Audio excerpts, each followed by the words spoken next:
Mari Engkau selidiki setiap hati kami. Ampuni sekiranya Engkau masih dapati ada dosa pelanggaran kami buat. Sucikan, kuduskan seluruh hidup kami, agar pagi hari ini ibadah kami boleh menjadi ibadah yang berkenan di hadirat Tuhan dan menyenangkan hati Tuhan. Di dalam nama Tuhan Yesus, kami mulaikan ibadah kami. Haleluya. Amin. Kau tunjukkan kasih setiamu, Kau menyediakan yang ku perlu, Kau setia, Kau mulia, Bapa Kau setia.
Terima kasih Tuhan. Dan biarlah pagi hari ini firman-Mu boleh menjadi kekuatan bagi setiap kami. Di dalam nama Yesus. Haleluya. Amin.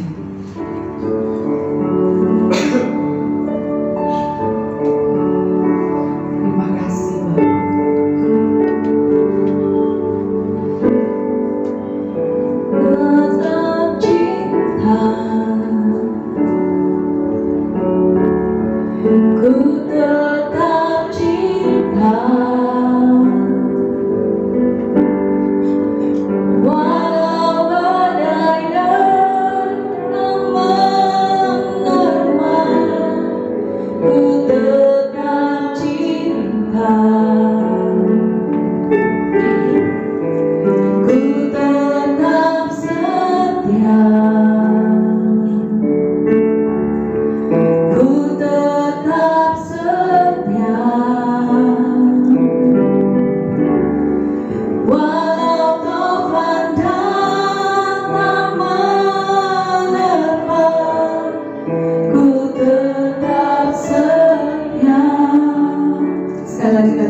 saudara katakan, ku tetap setia.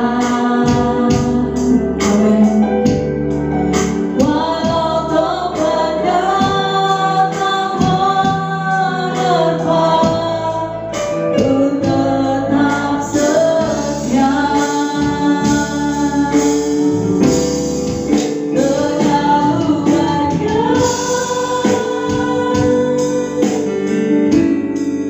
Yang Tuhan beri, takkan mungkin ku balas dari apa yang ku miliki. Ku persembahkan seluruh hidupku, dan ku tetap cinta, dan ku tetap setia untuk selama-lamanya. Oke, baik. Kita akan baca bersama. Saya akan baca pertama Ganjil Jemaat Tuhan, Bapak Ibu, Saudara-saudara semuanya, ayat yang benar. Sebab itu aku menasihatkan kamu, aku orang yang dipenjarakan karena Tuhan, supaya hidupmu sebagai orang-orang yang telah dipanggil berpadanan dengan panggilan itu. Hendaklah kamu selalu rendah hati, lemah lembut dan sabar, tunjukkanlah kasihmu dalam hal-hal. Dan berusahalah memelihara kesatuan roh oleh ikatan damai sejahtera. Satu tubuh dan satu roh, sebagaimana kamu telah dipanggil kepada satu pengharapan yang bergantung dalam panggilan. Satu Tuhan, satu iman, satu baptisan, Satu Allah dan Bapa semua, Allah yang di atas semua, dan oleh semua, dan dalam semua. Oke, puji nama Tuhan. Saya akan memberikan tema untuk firman Tuhan kita pada hari ini, panggilan untuk bersatu di dalam Kristus. Panggilan untuk bersatu di dalam Kristus. Nah, Bapak Ibu, sebelum saya masuk lebih dalam mengenai firman Tuhan kita pada hari ini, saya akan menjelaskan latar belakang bagaimana Paulus menulis surat Efesus ini. Ya, surat Efesus adalah salah satu surat penjara yang ditulis oleh Paulus. Maksudnya gini, salah satu surat penjara itu Paulus dalam keadaan penjara, dia menulis surat ini kepada jemaat. Ya. Nah, apa masalah yang ada di Efesus pada saat itu? Orang-orang di Efesus tentunya ada, ya, ada orang yang percaya, yang sudah percaya kepada Tuhan Yesus. Tetapi juga ada kepercayaan lain yang mereka masih anut. Mereka menyembah dewa Yunani mereka, ya, dewi Artemis mereka. Mereka menyembah, dan menjadi perhatian dari Paulus untuk memberikan penekanan untuk berbalik kepada Kristus. Ya. Paulus menekankan rencana Tuhan agar semua yang di muka bumi ini bersatu di dalam Kristus. Dan kelak Kristus akan menjadi kepala bagi kita semua. Rencana agung Yesus mempersatukan seluruh umat di dalam Yesus Kristus. Itu yang Paulus mau tekankan, berbalik. Lihat kepada Yesus Kristus, bukan kepada penyembah yang tidak membawa keselamatan. Terjadi permasalahan jemaat satu dengan yang lain. Itulah mengapa Paulus menulis, menekankan, memberikan nasihat kepada jemaat di Efesus. Ya, kalau kita belajar sejarah gereja, dulu zaman Yunani kuno itu gereja timur dan gereja barat itu sering terjadi perdebatan karena berdebat mengenai doktrin yang tidak jelas mengenai eskatologi, mengenai eklesiologi, mengenai trinitas. Begitu banyak hal-hal yang membuat mereka menimbulkan perdebatan. Gereja Timur yang dikenal dengan gereja Ortodoks, gereja Barat Protestan, ya. Orang-orang di zaman Yunani kuno pada saat itu terjadi perdebatan yang begitu serius, ya. Nah, bagaimana dengan gereja sekarang? Gereja sekarang ada begitu banyak aliran, bukan? Ya, banyak aliran. Gereja sekarang mengatakan gereja saya doktrinnya benar, gereja kamu doktrinnya tidak alkitabiah. Gereja saya visi misinya sesuai dengan firman Tuhan, gerejamu tidak sesuai dengan firman Tuhan. Ya. Di dalam gereja pun ada kubu-kubu, ya. Ada kelompok-kelompok, ya. Di gereja saya kelompok orang Chinese, kelompok orang Buddhis, dan kelompok majelis. Itu yang seperti itu dalam gereja saya, ya. Gereja sekarang, ya, ada begitu banyak masalah gereja yang tidak sesuai dengan firman Tuhan sekarang ini, melenceng dari kebenaran firman Tuhan sekarang ini. Bagaimana seharusnya kita yang dipanggil bersatu di dalam Kristus. Nah, ini yang Paulus tekankan kepada kita sekarang, kepada jemaat di Efesus, juga kepada kita sekarang. Bagaimana kita yang dipanggil bersatu di dalam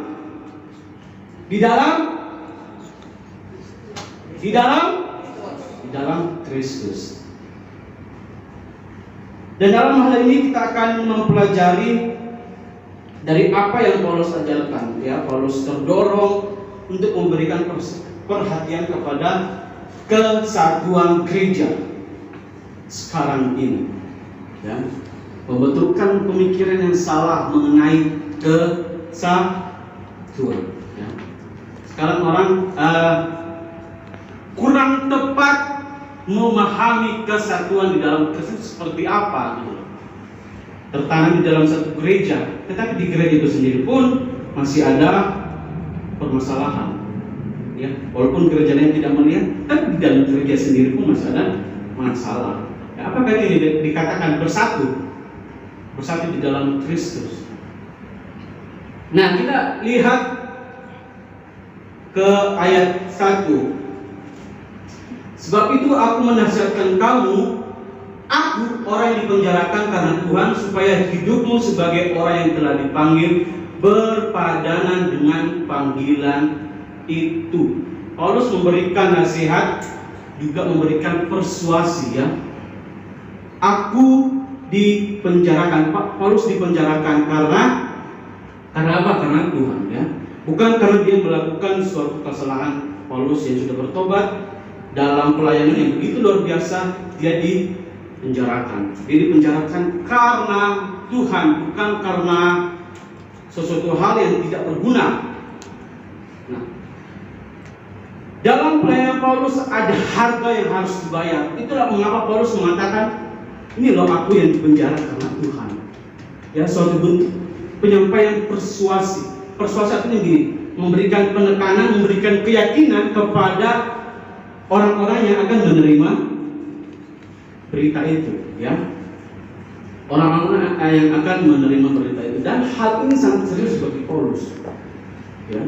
Dengan pengertian bahwa Paulus tidak hanya ingin menggunakan statusnya sebagai seorang tahanan yang dipenjarakan di dalam penjara Romawi untuk mendukung nasihat, tetapi ia menekankan identitasnya sebagai tahanan ilahi yang tunduk kepada Allah. Bukan karena dia mengatakan seperti itu jadi dia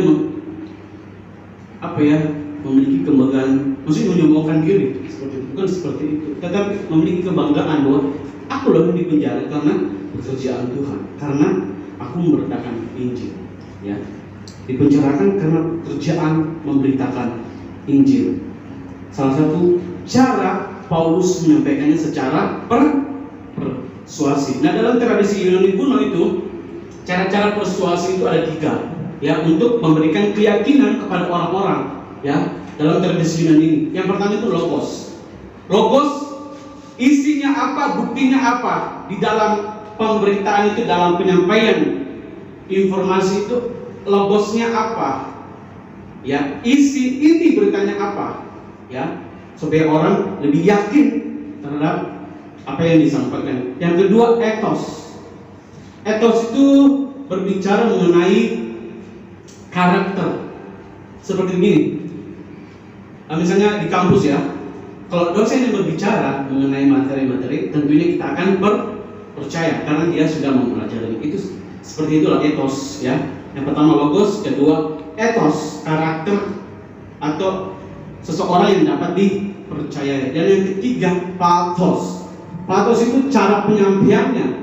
Bagaimana dia menyampaikan berita itu agar orang-orang lebih yakin. Bagaimana berita itu masuk kepada pikiran orang, ke hati orang, dan dia percaya kepada berita yang disampaikan. Dan inilah yang Paulus lakukan, cara persuasi, pathos ini ya. Supaya kita baca dalam firman Tuhan, supaya hidupmu sebagai orang-orang yang telah dipanggil berpadanan dengan panggilan itu. Berpadanan dengan panggilan itu. Nah, kata panggilan ini ada 3 kali dalam bagian ini ya, dalam ayat 1 sampai 6 ini ada tiga kali kata panggil. Ya, merupakan suatu penekanan bahwa kita ini memiliki apa? Memiliki panggilan. Ya, panggilan seperti apa? Jemaat, Bapak Ibu Saudara Tuhan, Bapak Ibu dapat lihat nanti di Filipi 1 secara lengkapnya panggilan itu seperti apa ya. Mengatakan bahwa panggilan kita adalah yang mulia, yang berkuasa, glory and power. Apa isi panggilan yang mulia itu? Di dalam pasal 1, saya sudah katakan tadi, Bapak Ibu nanti bisa lihat di rumahnya. Panggilan kepada orang-orang percaya itu, panggilannya ialah di akhir zaman kelak, seluruh kita yang ada di muka bumi ini akan dipersatukan dan Kristus akan menjadi kepala atas kita semua. Bukan hanya kepada orang-orang percaya, atas seluruh ciptaannya yang ada di muka bumi ini. Jemaat Tuhan dapat lihat nanti di pasal 1, maka secara keseluruhan itulah panggilan kita. Kelak di akhir zaman nanti, kita semua ini orang-orang percaya, seluruh ciptaan Tuhan akan dipersatukan, akan dipulihkan oleh Yesus Kristus, dan Kristus akan menjadi kepala kita. Amin. 7 kali kata satu disebutkan dalam hal ini. Yang pertama apa? Ayo kita lihat Alkitab kita. Yang pertama apa? Satu tubuh, satu roh, satu pengharapan, satu Tuhan, satu iman, satu baptisan, dan satu Allah dan Bapa. Inilah fondasi kita dalam panggilan kita bersatu di dalam Yesus Kristus. Satu tubuh menggambarkan jemaat atau orang percaya. Dalam hal ini mengacu kepada tidak ada lagi orang-orang Yahudi maupun orang-orang yang bukan Yahudi dalam konteks ini ya. Dalam satu tubuh tidak ada lagi orang, kamu orang Yahudi, saya non Yahudi, tidak ada lagi seperti itu. Kita satu tubuh ya, yang telah percaya dan disatukan di dalam Kristus. Yang kedua, satu roh, bukan roh halus, bukan roh-roh lain, roh-roh tutoria apakah segala macam itu ya. Hanya satu roh. Roh apa? Roh Kudus, Roh Allah yang diberikan masuk ke dalam hati kita, kepada kita setiap orang percaya, sehingga kita orang percaya dapat bersatu dalam satu roh, Roh Kudus, Roh Allah yang mempersatukan kita di dalam satu tubuh Yesus Kristus. Yang ketiga, satu pengharapan. Pengharapan hanya di dalam Yesus Kristus, bukan kepada sesajen, bukan kepada manusia. Ya, pengharapan hanya di dalam Yesus, hanya Yesus Kristus. Tidak ada pengharapan yang lain yang dapat diandalkan oleh orang percaya selain melalui Allah Tuhan kita Yesus Kristus. Yang keempat, satu Tuhan. Tuhan kita siapa? Yesus Kristus. Satu Tuhan yang mengacu kepada Yesus Kristus sebagai satu-satunya juru selamat bagi kita setiap orang yang percaya. Ya. Yang kelima, satu iman. Tindakan kita percaya kepada Yesus Kristus dan kembali saya tekankan, kita harus memiliki satu iman, yaitu di dalam Yesus Kristus.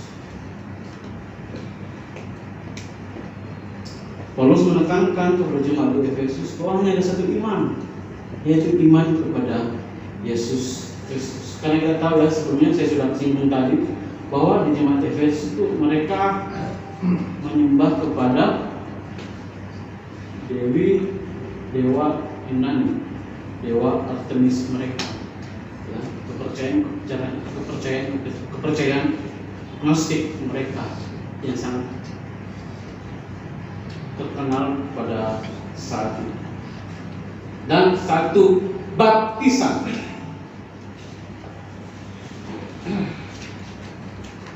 Satu baptisan yang merujuk kepada identifikasi kita dengan kematian dan kebangkitan Kristus yang berfungsi sebagai dasar dalam ritual pembaptisan. Ya. Yesus mati, bangkit. Itulah yang kita imani dalam ritual pembaptisan kita. Ya. Dan yang terakhir, akhir dari semuanya, yaitu apa? Satu apa? Kita tangguh. Satu Allah dan Bapa. Yang disampaikan oleh Paulus merujuk kepada Bapa sebagai satu Allah, karena pada saat itu, kembali saya singgung, di jemaat Efesus ada banyak Allah-Allah, ilah-ilah yang mereka percaya. Dan Paulus menekankan hanya ada satu Allah, satu Bapa, yaitu Yesus Kristus. Bapa sumber dari segala sesuatu yang ada di muka bumi ini.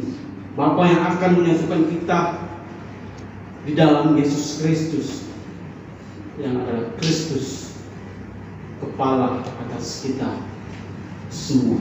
Amin. Amin.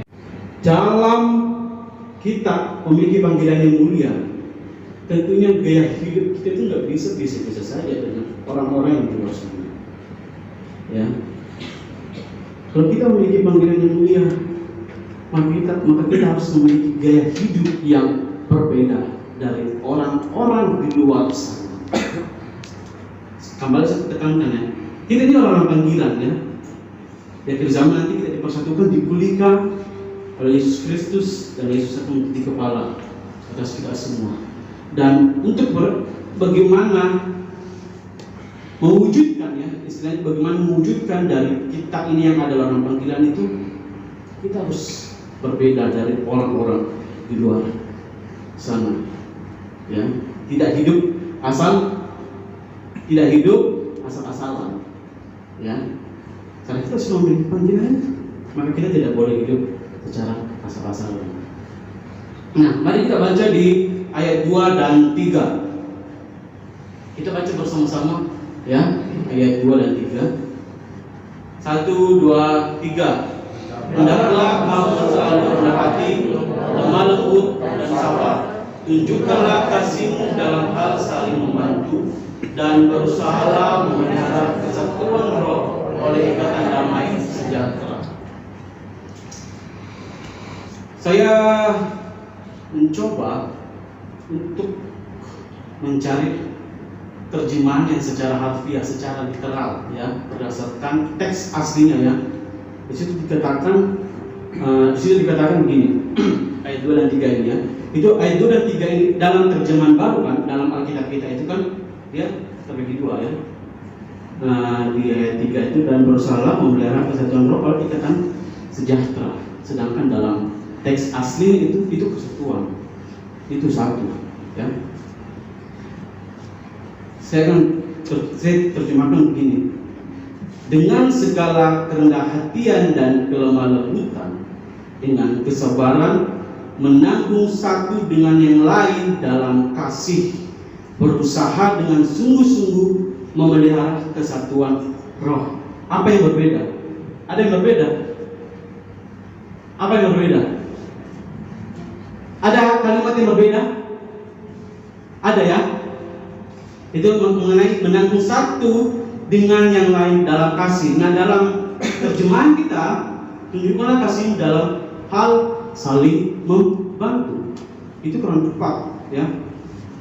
Terjemahan aslinya, maksud aslinya itu menanggung satu dengan yang lain dalam kasih, bukan dalam perbuatan saja. Dalam kasih menanggung satu dengan yang lain. Menanggung apa? Nanti kita akan bahas, ya. Jadi ada 4 gaya hidup panggilan kita sebagai orang percaya. Yang pertama itu rendah hati dan lemah lembut. Di dalam terjemahan kita rendah hati, lemah lembut. Padahal di dalam teks aslinya itu nyambung, ada kata penghubung, ya, ada kata penghubung kai, ada kata. Jadi rendah hati dan lemah lembut, ya. Itu dua hal ini tidak bisa dipisahkan, rendah hati dan lemah lembut. Lemah lembut kita harus rendah hati kita juga harus lemah lembut. Dua hal ini tidak bisa dipisahkan, ya. Nah, kerendahan hati itu seperti apa? Rendah hati itu seperti apa?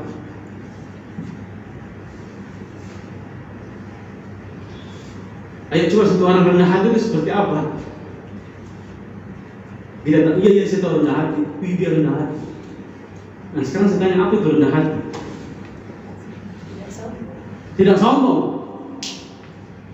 Rendah hati tidak sombong. Nah, kata yang dipakai Paulus waktu dia berpisah dengan para penatua di Efesus, kita bisa jemaat bisa di Kisah Para Rasul 20.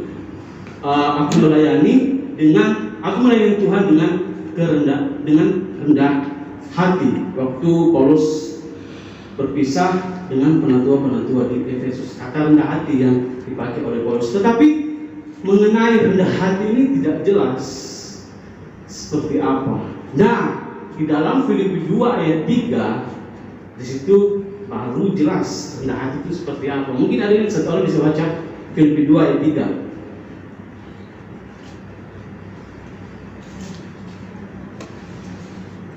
Filipi 2 ayat 3. Dengan tidak mencari kepentingan sendiri atau puji-pujian yang sia-sia, sebaliknya hendaklah dengan rendah hati yang seorang menganggap yang lain lebih utama daripada dirinya sendiri. Menganggap orang lain lebih utama dari diri sendiri. Bagaimana ukuran rendah hati kita sekarang ini? Ya, ukuran kita sekarang ini gini loh. Misalnya di pejabat, ya, pejabat dia makan di pinggir jalan, makan di PKL, pedagang kaki lima. Kita lihat, wah, dia sangat rendah hati. Ya. Atau ke orang-orang terpandang, misalnya pemilik hotel ini, ya, dia membersihkan hotel ini. Kita langsung katakan, wah, dia sangat rendah hati. Apakah ukuran kita seperti itu, rendah hati? Apakah sikap seperti itu, rendah hati? Itu tidak salah, tetapi yang lebih tepat yang Paulus tekankan di sini, apa tadi? Hendaklah dengan rendah hati seorang menganggap yang lain lebih utama dari dirinya sendiri. Menganggap orang lain lebih utama dari dirinya sendiri. Susah ya kalau kita mengutamakan orang lain dulu ya. Saya pernah makan di suatu tempat, kan ada 2 step ini, 2 baris. Nah, saya antri untuk pesan. Nah, di sebelah saya ini juga antri. Nah, saya lihat pemuda ini pokoknya dia di barisan 45. Ada satu ibu-ibu dan laki-laki ini mempersilahkan ibu itu. Oh, ibu silakan duluan. Saya perhatikan ya. Oh, ibu silakan duluan, silakan. Dan ibu itu dipersilakan duluan. Di duluan. Dan laki-laki itu berdiri lagi untuk antri. Ada lagi engkong dengan cucunya mungkin itu. Oh, engkong silakan duluan. Dia duluan, dia di belakang lagi. Jadi semakin mundur ya, dia nomor antriannya. Dan ada perempuan datang. Cowok, saya bisa duluan, masih buru-buru. Laki-laki itu putar dan dia meninggalkan tempat itu. Ada batasnya ya untuk kita mengutamakan orang lain. Betul enggak? Ada batasnya kita mengutamakan orang lain. Dan itu yang sangat susah di dalam kehidupan kita. Kerendahan hati bukan hanya diukur karena misalnya Pak Gembala makan di pinggir jalan, melakukan hal-hal yang di luar yang tidak sepantasnya. Apakah ukuran kita seperti itu? Paulus menekankan kerendahan itu mengutamakan orang lain, menganggap kepentingan orang lain itu penting dari diri kita sendiri gitu. Itu rendah hati yang Paulus tekankan. Bagaimana dengan kehidupan kita sekarang? Susah. Saya pun susah. Saya ada sabarnya untuk mengutamakan orang lain. Ya, kami di kos Pulau Pasir ini. Pertama itu rame-rame kita pakai bersama Pulau Pasir. Lama-kelamaan, loh ini Pulau Pasir ini sejarah minum teh kenapa cepat habis? Kesabaran saya habis, saya beli pulang dan saya simpan sendiri. Susah memang kalau kita itu mengutamakan orang lain, tapi itulah yang firman Tuhan mau untuk kita lakukan. Rendah hati mengutamakan orang lain dari diri kita sendiri. Susah ya? Begitulah kita orang panggilan, orang percaya. Itulah bedanya kita dengan orang-orang di luar sana. Nah, lanjut kepada lemah lembut. Lemah lembut itu apa? Saya bertanya lagi. Lemah lembut itu apa? Bicara pelan. Apa? Apa kalau lemah lembut seperti itu? Lemah lembut itu seperti apa? Lemah lembut dia kerja pelan sekali. Apa kata lemah lembut? Lemah lembut itu seperti apa? Alkitab sendiri, lemah lembut itu adalah kekuatan yang bisa dikendalikan. Kekuatan yang bisa dikendalikan. Lemah lembut, kekuatan yang bisa dikendalikan. Itu lemah lembut dalam perspektif, dalam pandangan Alkitab. Dalam Galatia 6 ayat 1, Paulus berkata, ya, tegurlah orang yang bersalah, tetapi dengan lemah lembut, ya. Tentunya dalam menegur itu ada itu ya, punya otoritas dong ya. Tetapi otoritas itu diturunkan, kita harus mengutamakan lemah lembut. Kekuatan yang dikendalikan, ya. Jadi lemah lembut, kalau ada yang maki-maki, kalau ada yang marah, tapi kita harus bisa kendalikan. Lemah lembut, kekuatan yang bisa dikendalikan. Kita semua punya kekuatan, ya. Apalagi perempuan bisa mungkin masalah, tapi harus dikendalikan. Laki-laki juga menyelesaikan masalah dengan adu jotos, terus itu bisa dikendalikan. Kita punya kekuatan, memang kita punya kekuatan. Tapi kita harus lemah lembut, kita harus mengendalikan kekuatan itu. Ya. Lemah lembut sekali saya tekankan bukan lemah, tetapi orang yang mampu mengendalikan kekuatan. Nah, lanjut gaya hidup yang kedua. Tadi yang pertama apa? Tadi yang pertama apa? Tadi yang pertama apa? Gaya hidup Rendah hati. rendah hati dan lemah lembut. Nah, sekarang kita masuk yang kedua dengan kesabaran. Dalam bahasa Yunaninya, tidak usah dihafal. Di sini dikatakan makrotumia, yang artinya itu bertekun dalam situasi yang tidak menyenangkan. Bersabar artinya bertekun dalam situasi yang tidak menyenangkan, atau bersabar terhadap sikap orang lain. Nah, dalam konteks Efesus 1 ayat 6 ini itu artinya yang lebih tepat itu bersabar, yang seperti saya katakan tadi ya. Dalam konteks Efesus 4 ayat 1 sampai 6 itu bersabar terhadap sikap orang lain. Kita harus menunjukkan kesabaran kita kepada orang lain dalam menanggung kesalahan mereka. Seperti itu. Nah, kita langsung lompat ke gaya hidup yang ketiga. Nanti itu akan dibahas. Ketiga itu dan berusaha memelihara kesatuan dan tunjukkan kasihmu dalam hal saling membantu. Itu terjemahan LAI ya. Nah, menanggung orang lain dalam kasih. Tunjukkanlah kasihmu dalam hal saling membantu. Dalam terjemahan LAI ini kurang tepat. Nah, di dalam teks asli sendiri ini, tunjukkanlah kasihmu dalam kasih dan bersabar terhadap kesalahan orang lain. Kolose 3 ayat 13, sabarlah kamu seorang terhadap yang lain dan ampunilah seorang yang lain apabila yang seorang menaruh dendam terhadap yang lain, sama seperti Tuhan telah mengampuni kamu perbuatlah juga demikian.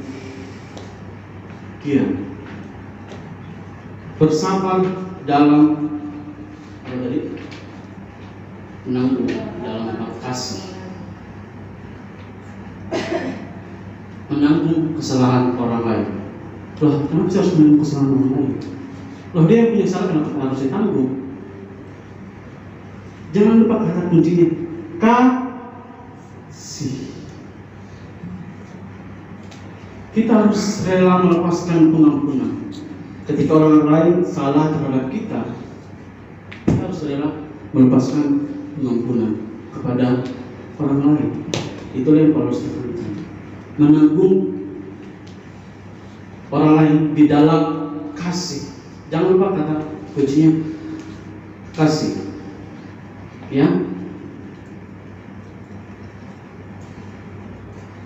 Kenapa kita harus menanggung kesalahan orang lain? Karena kasih, di dalam kasih. Di dalam kasih kita melepaskan pengampunan kepada orang lain. Itu yang Paulus ajarkan kepada kita sebagai gaya hidup orang percaya dalam panggilan kita, kesatuan kita di dalam roh, bersabar menanggung kesalahan orang lain.